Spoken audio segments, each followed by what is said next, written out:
Government college Avsari Khurd.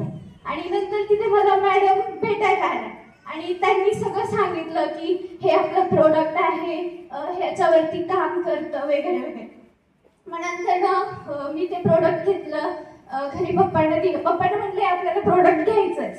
तर पप्पांनी सुरुवात केली प्रोडक्ट घ्यायला. एक बॉटल झाली, पप्पांना थोडे थोडे प्रकाश वगैरे दिसायला लागला.